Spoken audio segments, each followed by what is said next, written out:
Good day, sir. Good day, cadets. We are Group H, G2H. My name is John Remart Padungaw, and my group is Aldrin Cinco, Jan Renier Lagare, Joel Padungaw. This is the different kind of navigational chart of Group H. Mercator projection used for logarithmic navigation, sailing along constant compass heading. Meridians are parallel and equidistance line, while parallel are straight but increase in distance as they move away from the equator.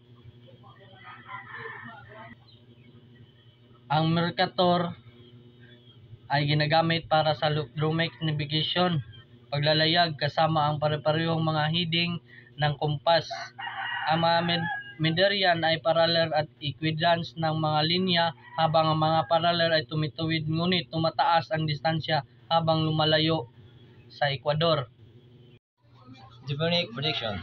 The geomonic projection is a azimuthal map projection. That projection points from a sphere onto tangent plane, using the sphere centered point of perspective. A key characteristic of projection is that all great circles, representing the shortest plane between points of the sphere, are respective as straight lines of the map.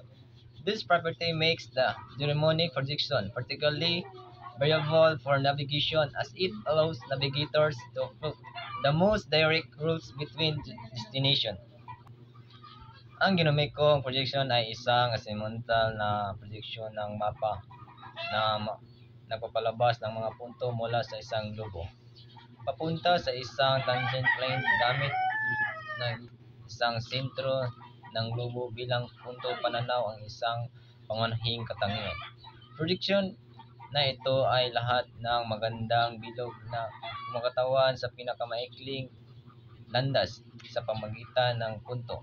Isang globo ay inilarawan bilang mga tuwid sa linya sa bilang mapa. Ginagawa ng property ito ang geometric projection na particular na mahalaga para navigation dahil pinayuhan nito ng mga navigators na ito i-plot ang mga pinakadirektang ruta sa pamamagitan ng mga destinasyon. A general chart or oceanic chart refer to a type of nautical chart that display a large area of ocean, usually with a smaller scale, providing information about coastline. Major navigation feature and deep instead for planning long-distance voyage rather than detailed coastal navigation.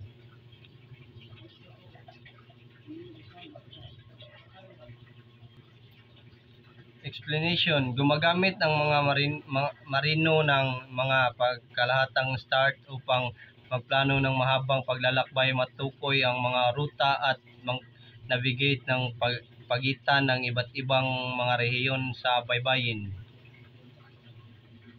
Coastal chart. This is a coastal chart necessary for navigating close the coastline. They provide more details than a general charts, including smaller island reefs and other navigational hazard. The scale range from 1.200,000 to 1.50,000. Explanation. Ang mga chart na ito ay mahalaga para sa paglalagyan malapit sa baybayang nagbibigay ang mga ito na mas deliktadong impormasyon kaysa mga panghalatang t-shirt. Kabilang na maliit na isla at iba pang nanganib sa paglalayag. Ang mga sukat na ito ay mula 1 to 200,000 hanggang 150,000.